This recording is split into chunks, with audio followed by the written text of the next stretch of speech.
Hello and welcome to Chesapeake Weekly. Today we start off the show honoring a very important man here in the city of Chesapeake.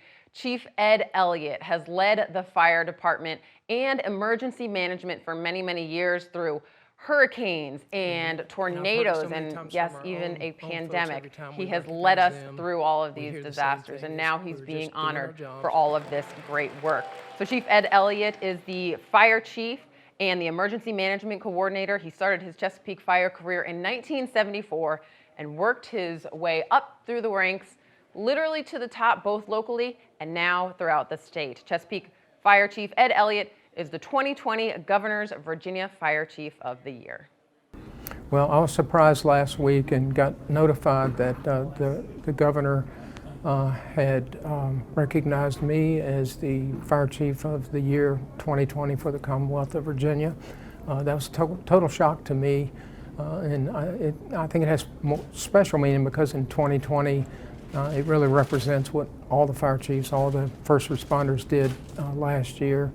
So I was honored to bring that home. It was a tough year for everybody, but it was especially a higher honor to receive that in year 2020 for our hometown of Chesapeake. Chief Elliott has been an amazing leader his whole career, but this past year has just been a tremendous demonstration of what it means to both be a leader of an organization, be committed to public service and serving your community, and dedicated to his profession.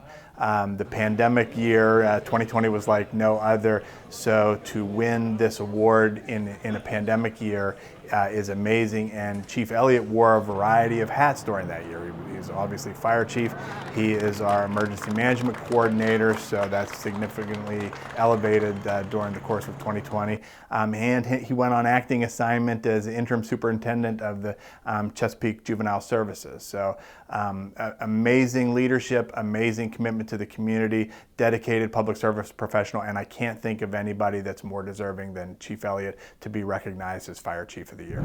Thank you so much, Chief Ed Elliott, for all that you do for us here in the Chesapeake community. Now, really one of the greatest shows of how amazing a leader is when all of those who work for him, who work underneath him, are awarded as well. And that's just what happened recently. Several firefighters were honored by VFW 2894 Post, honored for being some great firefighters. So that really shows how incredible their leadership is, how incredible all of the firefighters are here in Chesapeake. So here's some more about those awards.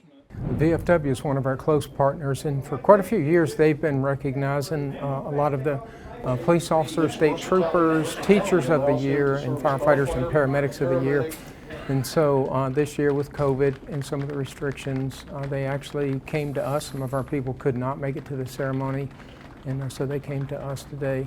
But they always reach out and recognize our paramedic and firefighter of the year. This particular year, they had a national VFW award for Justin Beasley for the rescue that he was involved with on a high-rise bridge and the tractor trailer that had went over. He was recognized by the local chapter, local post here last year, and they submitted that for a national award. And so today they recognized him with a national award for that rescue attempt. VFW National Firefighter of the Year award to Justin Beasley because of his actions on the bridge. When I submitted the package, it just sailed right through because it stood on its own merit. It was an incredible act of heroism that he did, and he's actually our 7th awardee for a national award in 6 years. So we've had a lot of success here in Chesapeake.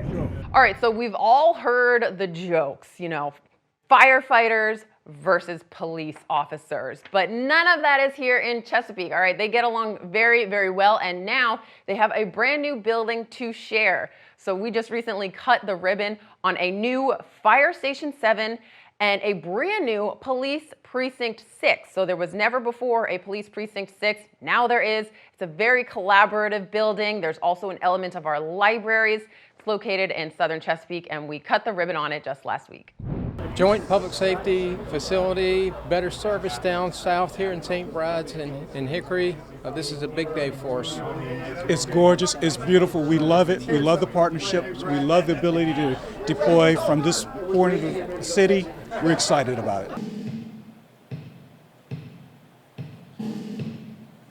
When I see this building, I think about cooperation and teamwork and collaboration and stewardship. So the very fact that we have two of our public agencies serving this facility is just outstanding cooperation. You don't see that everywhere.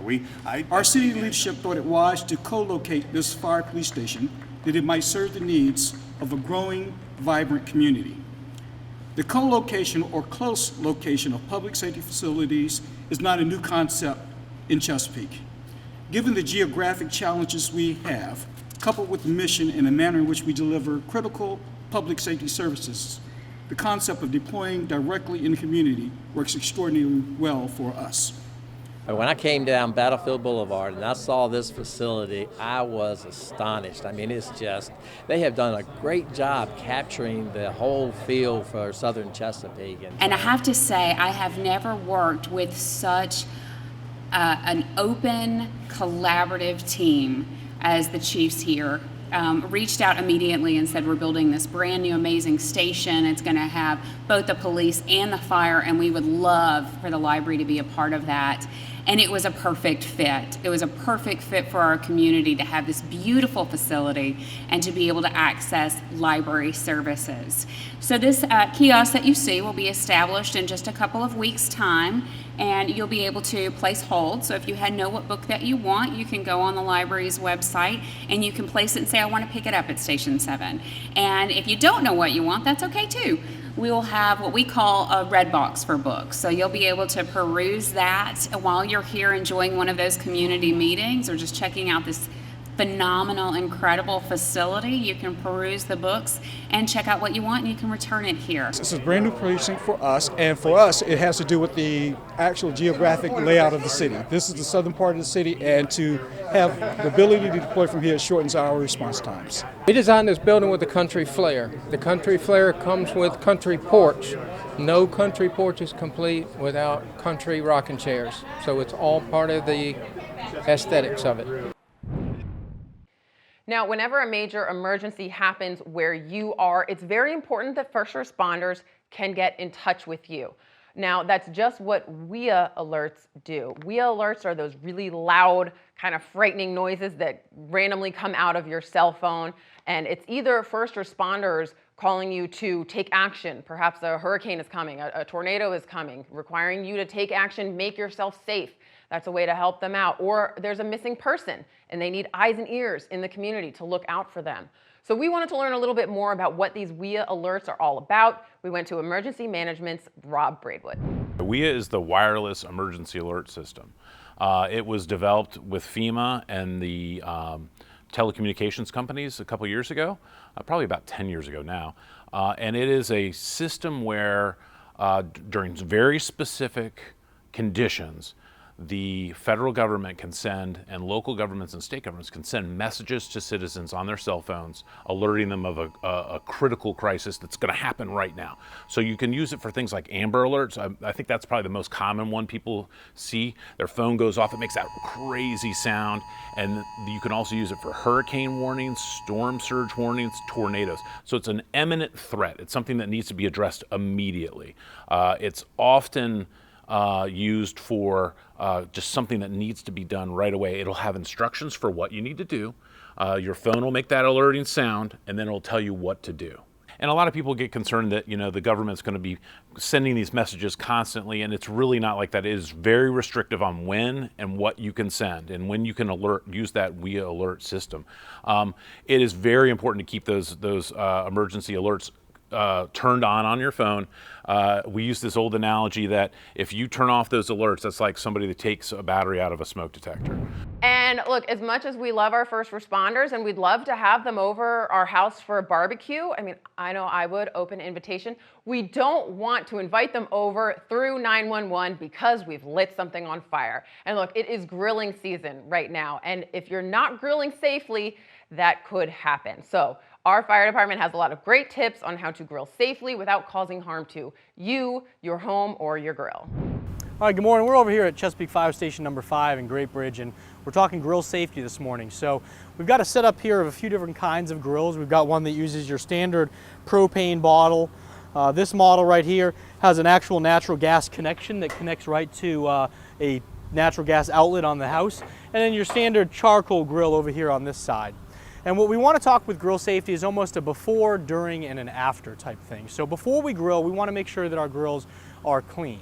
And we want to look at these. As you take a look here, you can see these grates are nice and clean here. I mean, you're going to have some grease and residual on there, but below the grates, we also want to make sure is nice and clean. So you can see this grill hasn't been used in a while, but there's no grease and heavy buildup on there. That's going to prevent any kind of flare-ups or any kind of grease fires that we might have. At the beginning of the season especially, it's very important to kind of do a check on our hoses and connections. So this isn't something you'd have to do every time, but at least at the beginning of the season, this is just a water bottle that's got some liquid dish detergent and water in it. So if I were to do something like this, and this were hooked up, I would just spray these connections just like this with this soapy water mixture and the connection that's on here. And then I'd turn that on. If I had any bubbles coming out of there, I would know that I either had some pinholes maybe in my hose, or I had some kind of a loose connection, and I want to get that resolved before I use these grills. It's important that I highlight the difference between a flare-up and a grease fire. A grease fire is when your actual grill and the area underneath are actually on fire. And a lot of times, many of us have probably seen that when we walk outside and we leave our grill unattended for some reason. We walk outside and there's just black, heavy smoke pouring out from the bottom of it. We want to obviously avoid that at any cost. But if that happens, that's where our fire extinguisher comes in handy. So always make sure you got a fire extinguisher handy, ready to go. And if you do have one of those grill fires like that, a grease fire, standard practice just like in an oven, all right? We're gonna close this cover safely if we can. You may have to go to the back side and push it closed. We're gonna turn our burners off, call 911, get the fire department on the way, and then get your fire extinguisher ready to go, just in case you do have to fight that fire. So, but we want to avoid a grease fire. So, one way to do that is obviously cleaning. The second way is making sure that you don't leave your grill unattended. You're much more likely to catch those flare-ups before they turn into a grease fire if you're actually outside maintaining the grill. Avoid wearing any kind of loose clothing that may catch fire. When we talk about distance, be aware of any awnings that are hanging over. Be aware of any low-lying tree limbs, deck rails, things like that. You don't want this grill up against anything that is combustible that may catch on fire. The reason for that is if you do have a grease fire, that's going to also catch on fire. That's going to extend into your house or into your trees, and you're going to have a big problem on your hands you're going to need the fire department to help deal with. So the last thing that we're going to cover is charcoal grills. And these are things that people think don't really have a lot of hazards because it's not a large fire load. It's not a big fire. It's, slow and low is how we cook with that. But charcoal briquettes can be very dangerous for a few different reasons. And the number one reason to that is that they have the potential of for lighter fluids, how you light those.